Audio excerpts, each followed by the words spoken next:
Welcome back to the Get Your Popcorn podcast. Happy Thursday, everybody. This week we'll be concluding the two-part series that I'm doing on The Godfather. Although there is 3 movies in the Godfather trilogy, I only review and recommend movies I actually think are worth watching on this podcast, and Godfather 3 is not worth watching, and life is too short to watch terrible sequels. If you do want to go and watch Godfather 3, if you are following along with the movies I review, I don't recommend it. Sofia Coppola, who is Francis Ford Coppola, the director's daughter, is distractingly bad as Michael's daughter, Mary. There's also a very weird storyline where she's like in love with her first cousin.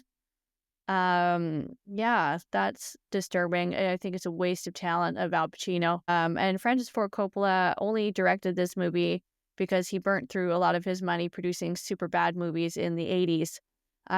Yeah, so it's not worth it. It's released 15 years later. And given the very high bar that Godfather 1 and 2 set, the third one is such a letdown. So Godfather 2 is the both sequel and prequel to Godfather 1.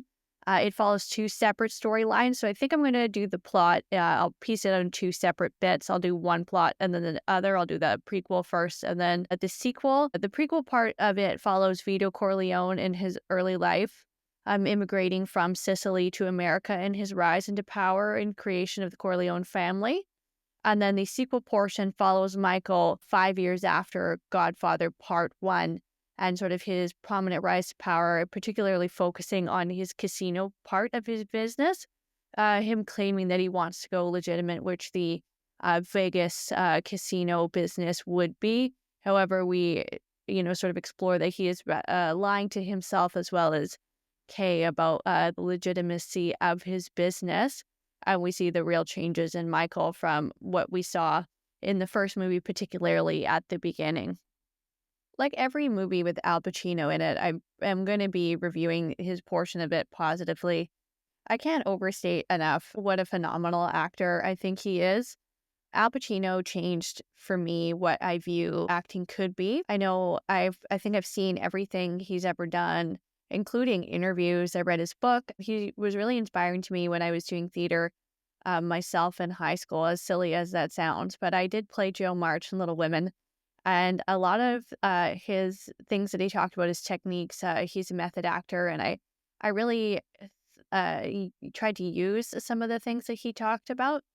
So I always think about that when I watch his movies.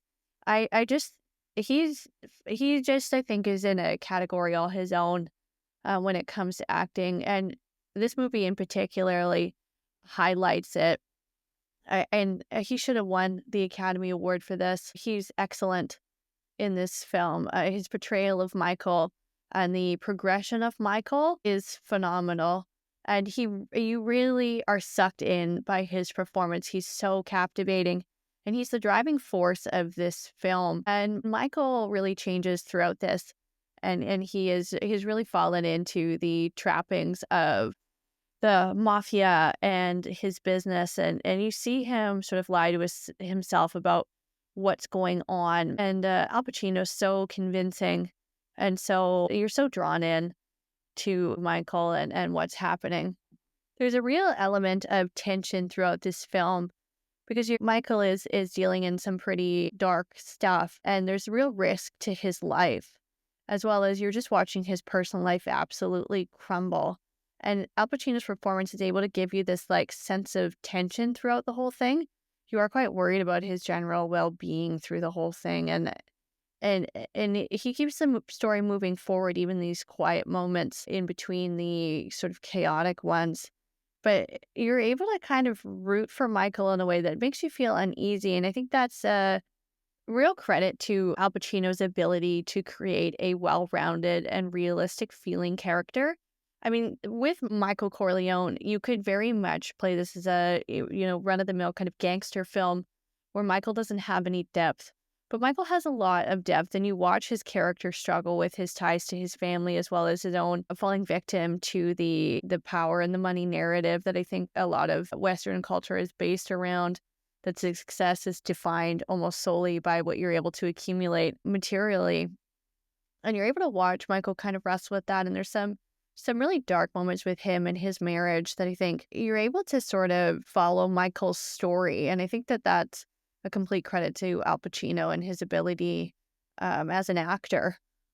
The movie was nominated for 11 Academy Awards and ended up winning 6, including Best Picture, Best Director, Best Supporting Actor for Robert De Niro, Best Adapted Screenplay, Best Art Direction, and Best Original Dramatic Score. The cast, once again, is impeccable. There are some returning characters. Obviously, Al Pacino, as I've just talked about him for a few minutes, as Michael Corleone. Robert Duvall returns as Tom Hagen, the lawyer for the Corleone family. Diane Keaton returns as Kay Adams, Michael's wife. Robert De Niro is a newcomer. This is, I believe, his first, if not one of his very early roles. I think it's movie 4 for him in his career. And he plays the younger version of Vito Corleone, Michael's father, in the flashback sequences. John Cazale is Fredo, who is the middle brother, who was featured a little bit in the first film, but is quite a bit more prominent in this one. We have Talia Shire as Connie Corleone, and then Lee Strasberg as Hyman Roth. And Lee Strasberg is the creator of the Actor Studio.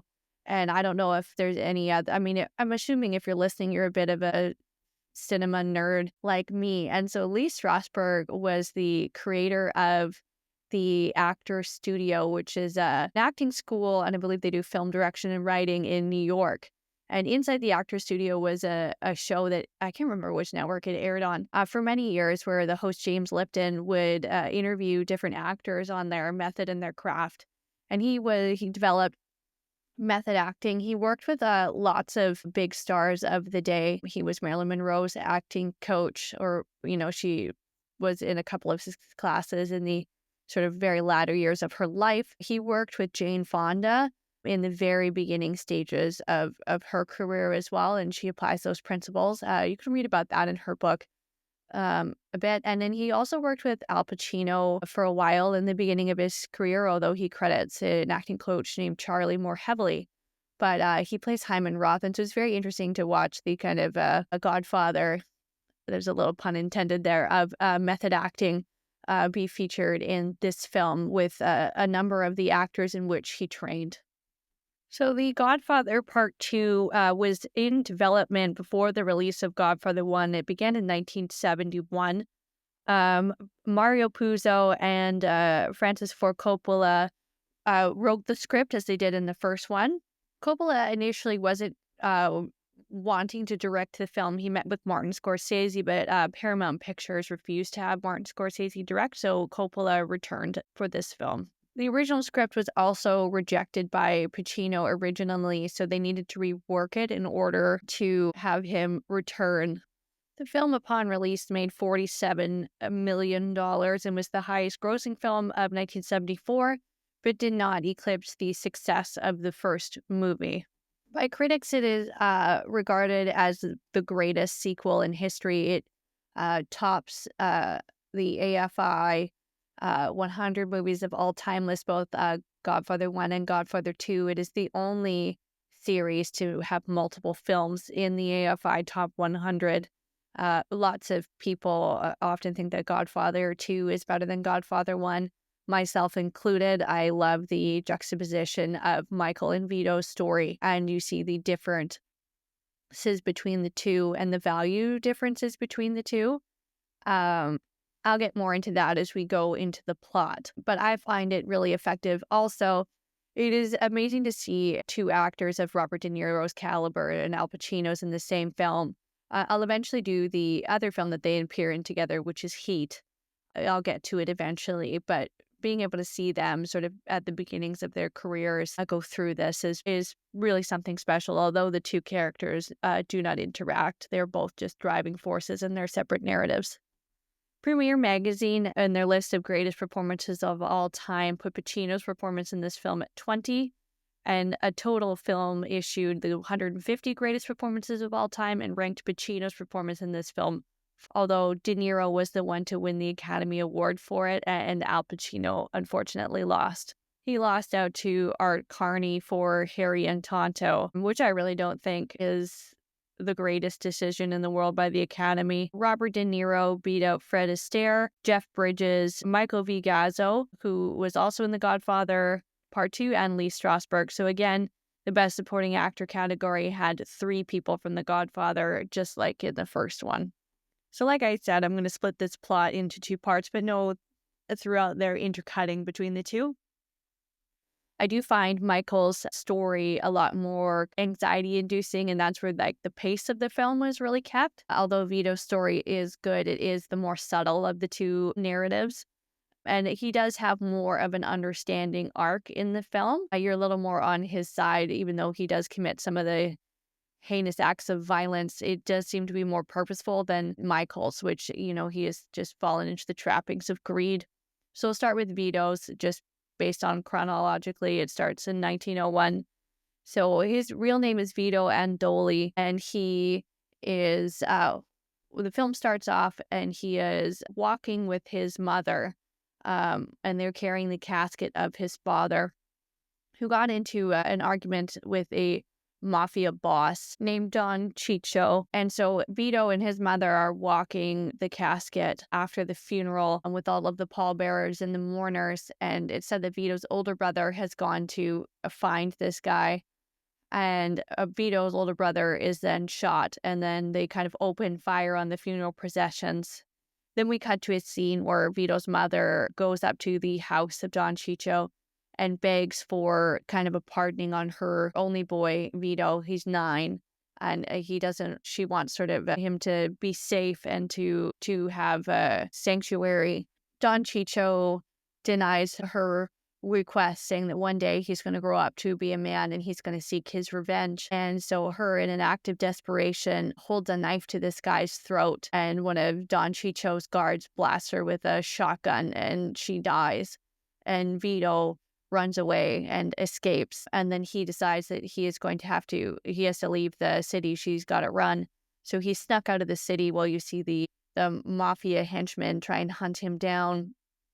And he immigrates to America. And then there's, a little scene with him on the boat and coming into Ellis Island and seeing the Statue of Liberty. He's then given the last name Corleone because that's where he's from, because he's unable to understand the question when they're asking him his name. So he is then Vito Corleone instead of Vito Andolini. There is very much a underlying kind of narrative that's sort of somewhat unspoken about immigration of Italians into the country and some of the prejudice they receive. I'm not able to speak on it because I'm not Italian, and then I haven't been around it. I didn't grow up in America or New York and become exposed to that. But I think it's something in the 21st century that we don't really think about, anybody whose family has immigrated here. I think about my great-grandparents and my great-great-grandparents who either immigrated from Ukraine or Ireland. And I think about they're just packing up their entire life in search of, prosperity and a better life and what that means. And I think we've sort of forgotten that, particularly in the, white community, about how recently our families moved here in search of a better life. When we talk about things like immigration, that we've forgotten that, our ancestors got on boats and sailed here in search of a better life, not knowing what they were going to do, not speaking the language and having to sort of adapt to new customs and learn how to navigate in the world in Western culture that, wasn't something that what they were doing before. And I think we've forgotten that. So it's just an interesting sort of side narrative that was going on in my own head, sort of watching this tale of immigrating in order to seek a better life and to seek asylum. And I think it is something to think about when we have those political discussions on immigration, to just have some sort of compassion and some sort of personal reflection to understand that, not that long ago, everyone's family was doing the same thing. So then we jump forward to 1917, and Vito is married to the woman that he is in the rest of the film, his wife, who I don't believe is ever given a name other than Mama. And he lives in Little Italy. The neighborhood is run by a member of the Black Hand, which I believe is either a family or an organization. It's not really clear. All I could think was the relation to World War I, but that's definitely not what this is about. But that's what it made me think of. And the head of that particular organization is Don Finucci. And he preys on the neighborhood. He's extorting all the businesses, including the one that Vito is working for, which is a grocery store or a deli that he's been with for many years since he immigrated. The guy gave him the chance. That's just said in a little story. We're not actually shown that. Through sort of a chance, his neighbor is needing to hide some guns. He sort of just throws it through Vito's window one night. And Vito ends up kind of linking up with him, and they begin stealing with his neighbor. Vito then also has Fredo and Michael, and we see some of these little scenes where he's speaking to Michael, and it's very sweet, but there's some sort of foreshadowing, or at least, you kind of feel that way. Michael as a baby looking at Vito with these big eyes, and Vito chatting with his son, and you think about the hopes and dreams that Vito has in the first Godfather movie for Michael, and that you see this little baby and what this baby grows up to become, this kind of monster. And it's just interesting to see, the concept of whether or not we are born evil or we sort of become that way by circumstance. And then you see this little innocent baby just being talked to and coddled and loved by his mother and father, and you think about the who he becomes later in life. And it's something interesting, at least that I found through the film. So Vita, and then the character Clemenza, and then Salvatore, that's the guy that was betrayed Michael in the first one, that was killed, begin to sell their stolen goods door to door. And Finucci is demanding that they have $200 from each cut from Vito and his partners. So just to put that in perspective, that is just shy of $5,000 US that he's wanting a week from these guys. Vito decides that he's going to talk to him and that he's going to collect $50 from each of his friends. And then that'd be about, just over $1,000. And he's going to pay them with that. And Vito's not going to pay anything of his own. He doesn't think that Finucci has the kind of muscle behind him. He thinks he's all talk. And Vito, through this conversation, it confirms what he suspected. And then he only pays him the $100, none of which came from Vito's stash at all. Vito realizes that Finucci is quite vulnerable. And so he comes up with a plan to kill Finucci. And so you see this sequence through, I believe it's an Easter celebration. I'm not terribly familiar with all the religious practices of the Catholic Church, just based on they're holding like a crucifix and walking it through the streets. I just sort of assumed it was a big Easter celebration. So I wasn't quite sure, or maybe it was Fat Tuesday, who knows. So Vito's sort of following him through these rooftops and through this parade. And then Vito gets into this guy's apartment and assassinates him. Vito then becomes sort of the head of the neighborhood and starts the basis of the Corleone family. And he begins to offer protection to the citizens of it. And people begin to seek him out as a separate thing from the law. We then jump forward in time to 1922. And, at this point, Vito and his wife have had all 4 of the children. And they go back to Sicily to start olive oil importing. And him and his business partner visit an elderly Don Ciccio, who is sort of sitting in his chair. And you see Vito walk the same driveway that he did in the beginning of the movie with his mother, in order to essentially ask for a blessing or permission from this guy that killed his whole family, to have his olive oil business dealings be done in the town. Vito introduces himself, and the Don asks him to come closer because he's trying to get a good look at him. I think he somewhat recognizes him, or we're meant to think that he does. And, as Vito steps closer, the guy asks him, Corleone, you took the name from the town. What was your father's last name? And he says, Andolini. And it sort of seems like Vito's going to walk away. And then he turns around and cuts this guy's stomach completely open and stabs him, avenging his father, he feels. And then he, drives away. And then we get a scene with him and his family going away on a train. And he's got Michael in his arms. And he's saying, wave goodbye, Michael, wave goodbye. And there's just baby Michael kind of having his hand waved out of the window. And it's just a sweet moment, father and son. Juxtaposed with this absolutely horrific act of violence that happened, 3 seconds before on the screen. And then that's where Vito's storyline ends. And this has been intercut the entire film with Michael's trajectory, but I thought it would be confusing to jump back and forth. Robert De Niro, through this entire scene, obviously given his Academy Award, is a very powerful performance.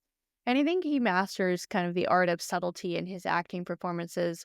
This isn't a particularly outlandish role that demands a lot of intensity from his scenes. It's very quiet. It's very clear that Vito's quiet and calculated in his positions, very similar to the way that Michael is in the first movie. So it's very interesting to watch Robert De Niro work so well with the more subtlety.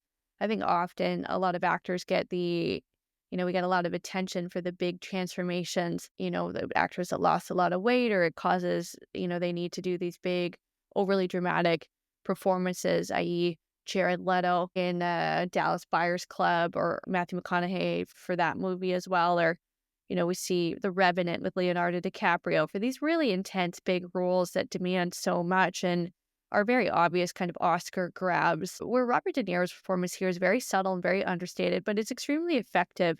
And he, like Al Pacino does in the first movie, it really humanizes him, and you're able to sort of have sympathy for this man who does commit horrific acts of violence. Like, under no circumstances is it fine to be killing people or, robbing people. But for some reason, you find the love that he has for his family and his sons and his wife. And it's really compelling. And it really is. He's a very well-rounded character, and you understand his motivations. And, with, more of a subtle performance, I think it really credits the talent that Robert De Niro has.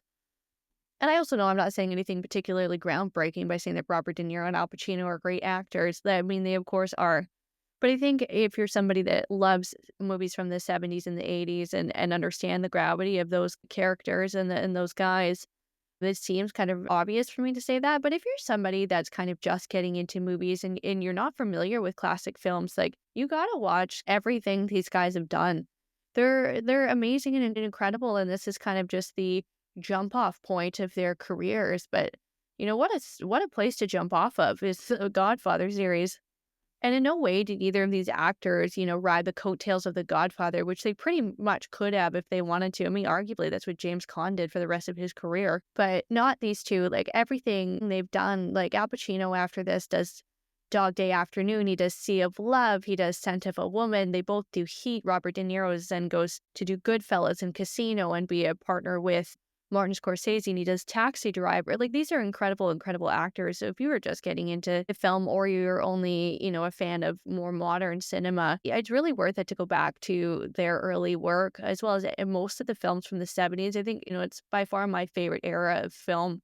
It's just so experimental compared to the, the 30s, 40s, 50s, and 60s, although I do love those films. But this is where we really start to get some of these anti-heroes, and not in an overly done way like we got with, television in the 2000s. More deeply unlikable characters like Walter from Breaking Bad, where you're like, I hate you, you're terrible. I mean, these guys' performances are much more subtle and much more nuanced. So, check out these guys' career, as well as lots of movies from the 70s. It is sort of the beginning of this anti-hero arc in a way that's still humanizing. So I'll stop lecturing you at this point, and we'll jump into Michael's story.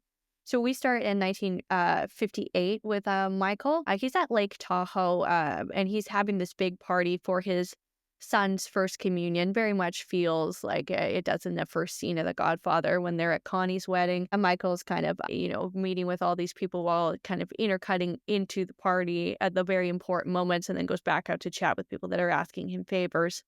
And one of the people he is meeting with is Johnny Ola, who's representing Hyman Roth, who's played by Lee Strasberg. And he represents the Jewish mafia, who he resides in Miami and does business dealings in Cuba. But he has a lot of stake in one of the casinos that Michael wants to take over in Vegas, because Michael at this point is still trying to go legitimate, or so he claims. So he is an interest in Hyman Roth's stock when Hyman Roth is to pass away, and Michael needs Hyman Roth in order to get some of these contracts negotiated. He's assured that Hyman Roth is supportive in him taking over the casino. One of the other people he meets with is Frank Pantagelli, I'm absolutely butchering these Italian names. So if you speak Italian, I apologize deeply. I'm so sorry. So Frank Pantigale is sort of the leader and like a subgroup of the Corleone family in the Bronx.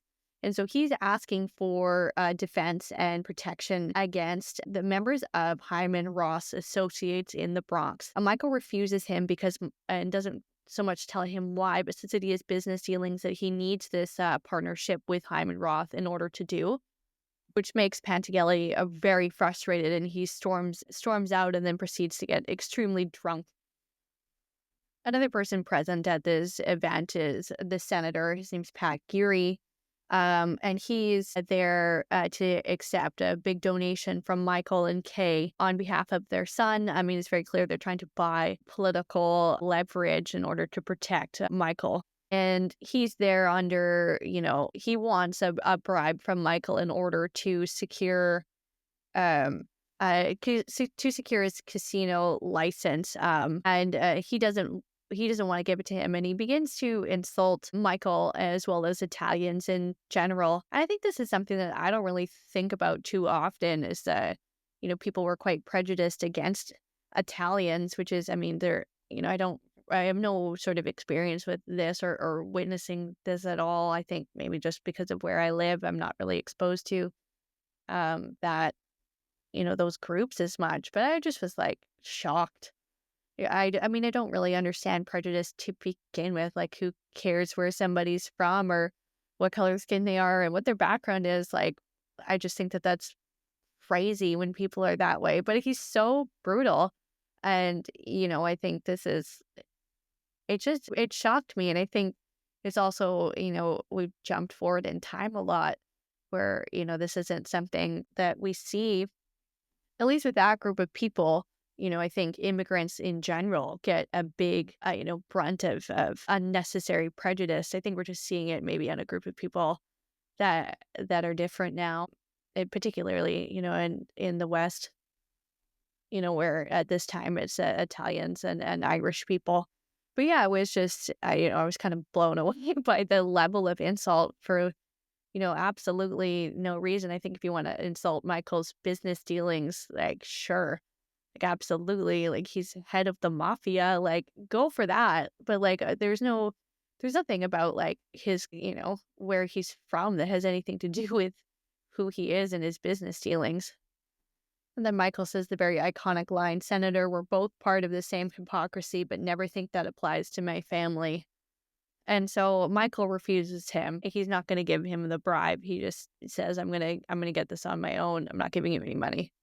There's then an assassination attempt on Michael at night. There's a machine guns fire through his window and narrowly miss both Michael, who's in bed, and then Kay, who was pregnant at the time. So Michael suspects that somebody within the family has something to do with this, that he's had some sort of betrayal. So he leaves Tom Hagen in charge, his lawyer, and he goes into hiding.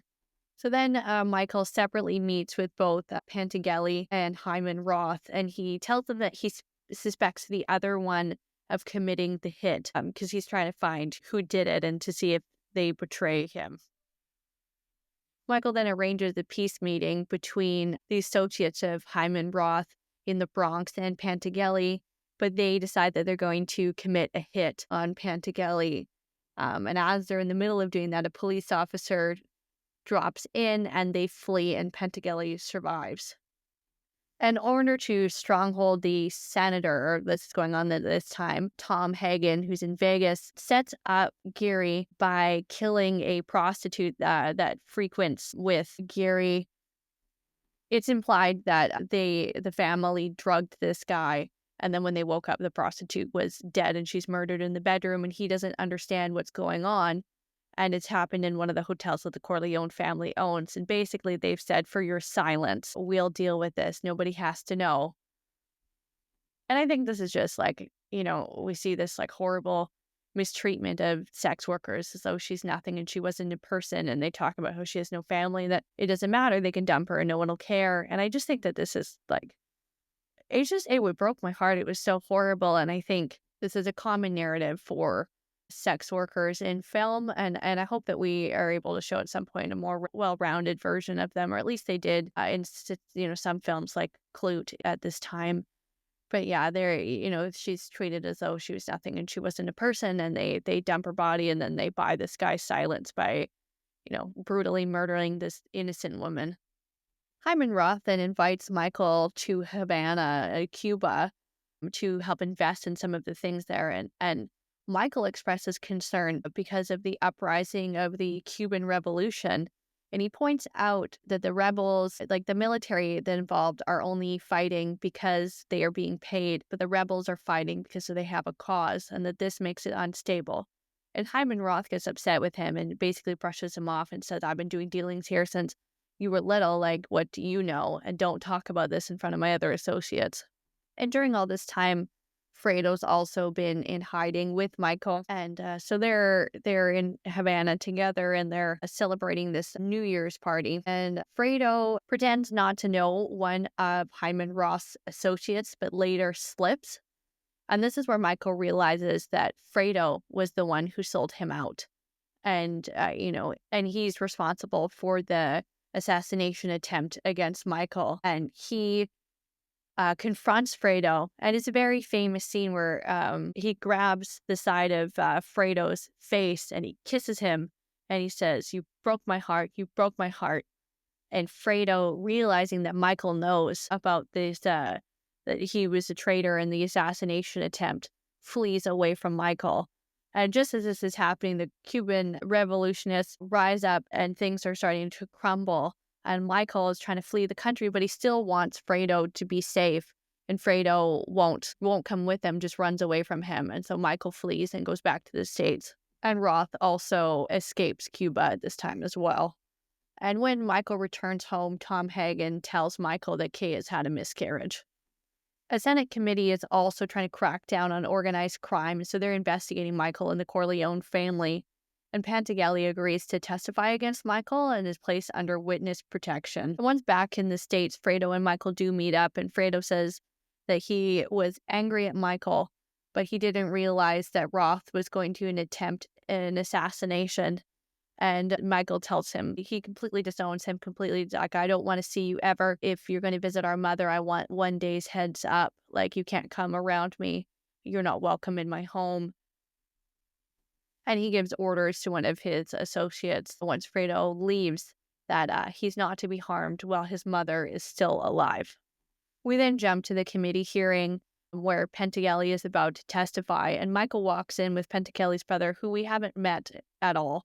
But it's sort of implied that Michael is bringing this guy out to walk in front of Pantageli as sort of a threat, that if you don't keep your mouth shut, I will kill this guy. I will kill your brother. And all of a sudden, Pantageli retracts his statement and said that he was coerced into it. And then Michael is kind of free to go because of this. Following the hearing, we jump to a scene with Michael and Kay. And this is one of the more difficult scenes in the film to watch, or at least I found it to be quite difficult. So Kay is very unhappy, and she's talking to Michael about the trial, and she's asking him who the guy was and what he did, and Michael won't tell her anything. Very much still in line with the line in the first movie where he says, "Don't ever ask me about my business." And Kay is very upset, and Michael sort of says, "I know that you're mad at me and you blame me for losing the baby." And Kay looks at him, and Kay said, "I didn't lose the baby, I had an abortion." And not only is abortion illegal at this time, but they're heavily, quite strongly Catholic. And so this is an incredible atrocity to Michael. And they're having this all-out, blown-out fight, and Kay keeps saying, like, "I had an abortion because of you, I don't want to carry your children." And all this stuff. But, Michael has completely brought this on himself. Like, Michael has acted horrible and lied to Kay and is involved in all this crime. But you can see in Michael's eyes, and this is, Al Pacino, he's so intense, and he's saying so much with his eyes, and you sort of build this anxiety and fear while Kay is yelling at Michael. And then Michael winds up and slaps Kay. as hard as he can. And it's so shocking. I mean, domestic violence of any kind is horrible, but you see Michael get so enraged, and then he absolutely just like lashes out completely. There's a scene later where, Kay is packing up to go, and Michael has said, "You're never going to take my children away from me." So Michael has the kids, and Kay's wanting to say goodbye, and her son won't say goodbye to her. He won't hug her goodbye, and it's not really explained, but there's often, a scapegoat in a divorce, and it's very clear that Michael is not going to have the narrative that Kay left for any good reason, and it is sort of implied that he's been talking bad about her, and so Michael's son won't hug her goodbye, and Kay kind of crouches down, and she's about to cry, and she just wants to hug her son goodbye, and Michael walks up, and they just have this moment of eye contact, and she sort of looks at him like with pleading eyes, like, "Please tell him to hug me goodbye," and Michael just shuts the door in her face. And that was just like, as a mom, like, that was like heartbreaking. Like, I can't imagine having your kid be so angry at you about something that you're trying to do it in the best interest of them, and they don't understand what their father's really like, and all you want is a hug goodbye, and just have the door shut in your face, not knowing when you're going to see your kids again. Like, I found that scene like just gut wrenching. It was the hardest scene in the film for me to watch, way more than any of the violence. It was just heartbreaking. Michael's mom then dies, and this is sort of coinciding. This is like we're coming up to the climax of the film. Michael's mom dies, and then Hyman Roth, who sought refugee in Israel, is rejected and comes back to the United States. Michael orders a hit, and he is assassinated at the airport. Tom Hagen then visits Pentageli in the army barracks, where he is still under witness protection, and basically says to him, they're talking about the Roman Empire emperors and how they committed suicide in order to save their families. And you can see that he's very much trying to convince this guy to do it. It's sort of implied. And then, the guards walk in later, and he slit his wrists in the bath. And then one of Michael's associates goes fishing with Fredo, and he's shot while Michael watches from his window. We then jump backwards in time to just before Michael goes to war in the 90s, and they're waiting for Vito for his 50th birthday, and all the sons are there, and Connie, the little sister, and they're talking, and Michael's said that he's going to go into the Army and the Marines, and this is still when he's very much rejecting the family business, and both Fredo and Sonny are involved, and Sonny's being really awful to him, essentially calling him a bit of a blood traitor because he's going to the Marines and not into the family business. And Fredo is the only one that's supportive of Michael and his decisions. And he says he's happy for him, and he tries to shake his hand. And then his father comes in the house, which is sort of off screen. And originally Marlon Brando was supposed to return, but he didn't show up for filming. So they rewrote it in the moment. Michael's left alone in the dining table, and then it cuts back to him, and he's still alone at the lake, and that's where the film ends, and that's where we leave Michael at the end, is sitting alone, and he's made all the decisions he wanted to make in terms of his business. It's implied that he's gotten the shares from Hyman Roth as promised, but he's lost his wife, and he's lost his mom, and he lost the only brother that supported him initially after alienating him, and he's just sitting alone. And this is where in my head the series ends, because I don't think the movie necessarily has to have a happy ending. I just think it needs to have an impactful one. And this one is. It's like greed was his ultimate downfall. And I think that's, what happens with most gangster movies, either pride or greed is the downfall. But yeah, just him ending alone. So thanks for joining me for another episode. Next week, I'll be doing Barbie. So it'll be a definitely hard left turn from The Godfather. And so if you can, give me a 5-star review, like, share. You can follow me on Instagram at Get Your Popcorn Podcast, as well as TikTok. There's some bonus content on there. And have a great Thursday.